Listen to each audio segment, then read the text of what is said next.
bavandimwe n'abakirisitu bene data, kurambirwa nta birimo mu murimo w'Imana, nta kurambirwa. Agacupa niko kambi, ikibazo cy'amaso nacyo cyaje hafi n'indi uri kumamaga. Yewe ndi mu iteraniro bureze gato, bureze nk'amasegonda 3 ndahita nguhamagara.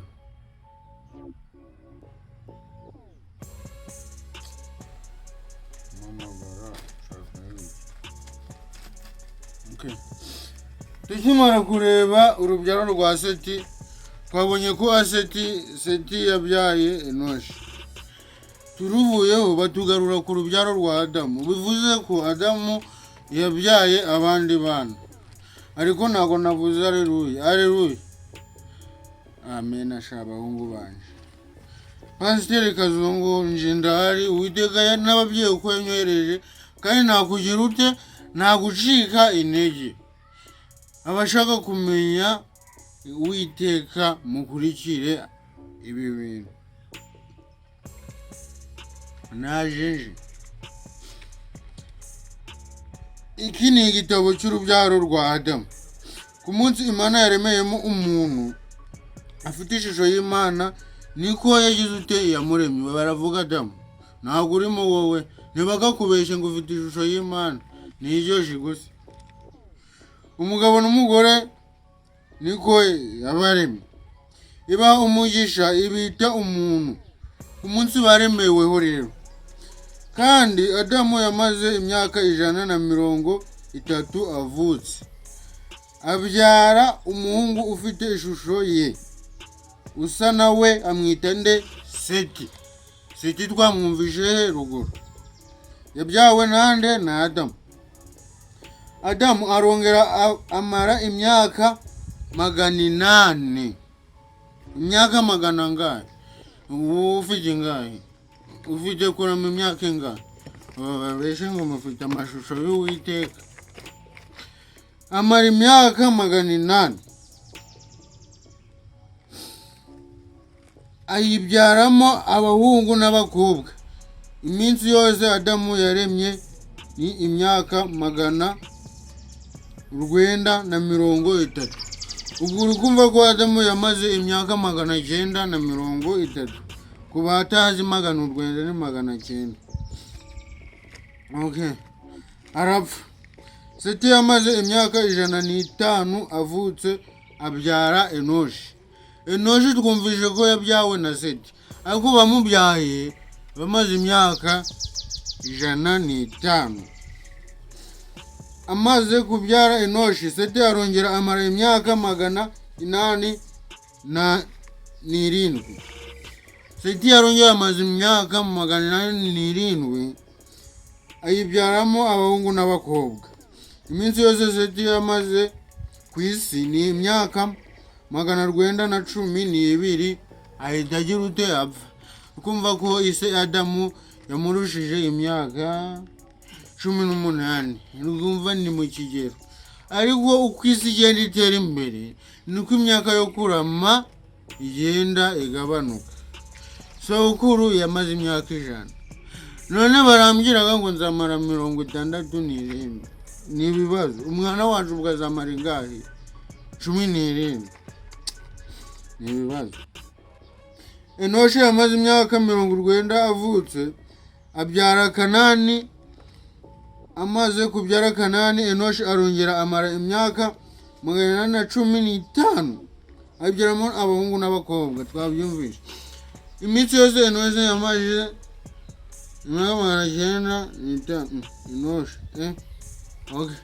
Kwa tuvuye kuri Seti. Seti niwe wamaze imyaka 912.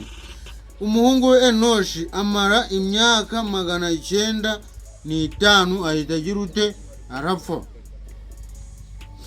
Kanani yamaze imyaka 70 avutse, abyara Mahalaleli. Amaze kubyara Mahalaleli, Kenani arongera amara imyaka 840 ayibyaramo abahungu n'abakobwa.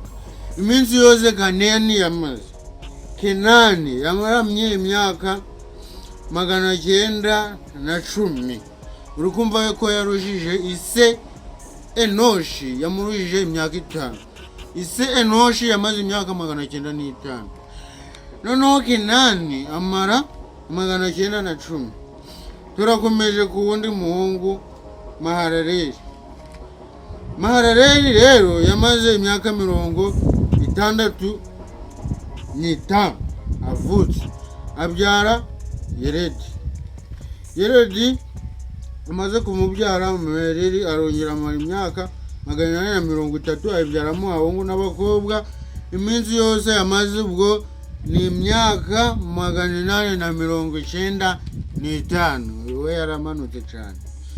Yeredi umuhungu we rero amara imyaka 162 avutse, ahita abyara Henoki. Henoki amaze kuvuka rero, Yeredi arongera amara imyaka 800 ayibyaramo abahungu n'abakobwa. Iminsi yose Yeredi yaramye ku isi ni imyaka 962.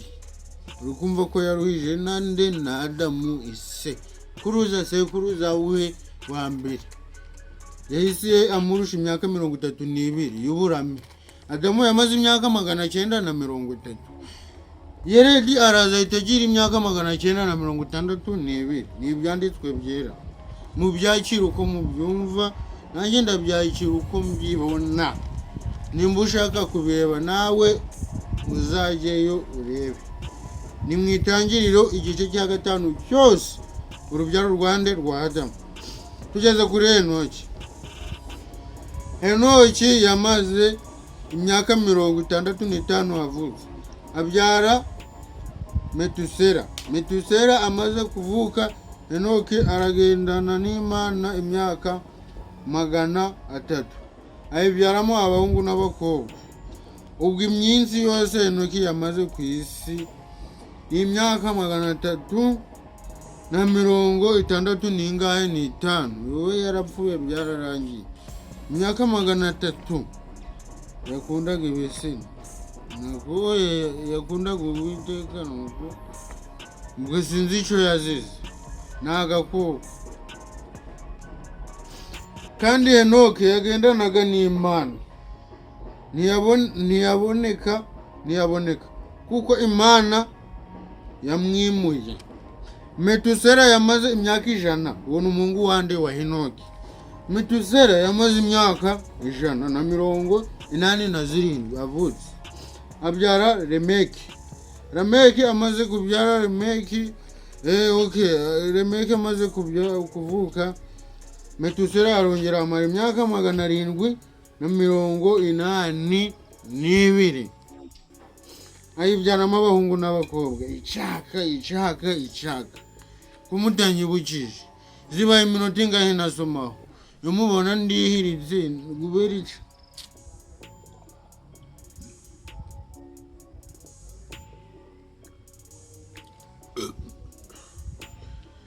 Mitsingi, Pirimusi na byeri byose birimo. Iminsi ubwo Metusela yamaze ku isi ni imyaka 969. Niyo myaka yagize ute yamaze ku isi. Uwo ni se wande wa Lameki. Metusela se wa Lameki. Tugeze kuri Lameki. Uru ruracyari urubyaro rwande rwa Adamu. Turirukanka, iki gice ni kirekire. Aveja ndimuka, imiyaga ziri kuba myinshi. Lameki yamaze imyaka 82 agize ute avutse, abyara umuhungu amwita Nowa. Nowa umuhungu wanje yaje. Nowa umuhungu wanje ati azatumara umubabaro w'umurimo wacu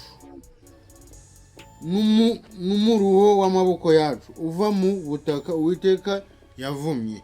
Nowa bahise babona ko ari icyizere bagize ute babonye kizabamara iki umubabaro n'umuruho bagize bari guhinga imirima n'ubutaka bwabo. amaze kubyara Nowa rero uramenye ukuntu byagenze. Yarongeye amara imyaka 595 ayibyaramo abahungu n'abakobwa. Ubwo iminsi yose Lameki yamaze ku isi ni imyaka 777 mu biteranye. Fata imyaka 182 yamaze atarabyara, ahita abyara nde? Nowa. Iyo duteranye indi myaka 595 ubiteranye bahita biba 777. Niyo myaka nde? Lameki yamaze ku isi. Nowa yamaze imyaka 500 avutse, abyara Shemu na Hamu na Yafeti. Yafeti ubwo ni Jafeti. Jafeti muri iyi minsi.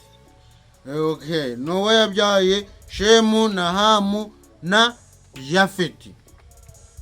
Okay, ubwo tuvuye ku rubyaro rwande rwa Adamu. Ubwo tugeze ku gika cya kangahe? Igice cya 6 mu itangiriro. Niho tujya gukomereza tureba ukuntu abantu bagiye bahinduka baba babi bihenura ku Uwiteka. Nibwo tuzakomeza tureba Imana itegeka Nowa, umuhungu wa Adamu ukomoka ku rubyaro rwa Adamu, ukuntu yawe umugisha akaba ari nawe uzagira ute uzacungura isi. Urwo rwari urubyaro rwa Adamu rero ndakeka utiyumvishemo. Wowe bajya babesha ngo ufite ishusho y'Uwiteka, ntiwiyumvishemo. Hari kazungu wumvishemo se? Hari jado wumvishemo? Mutuze rero turakomeje. Subscribe ariko ni ingeri.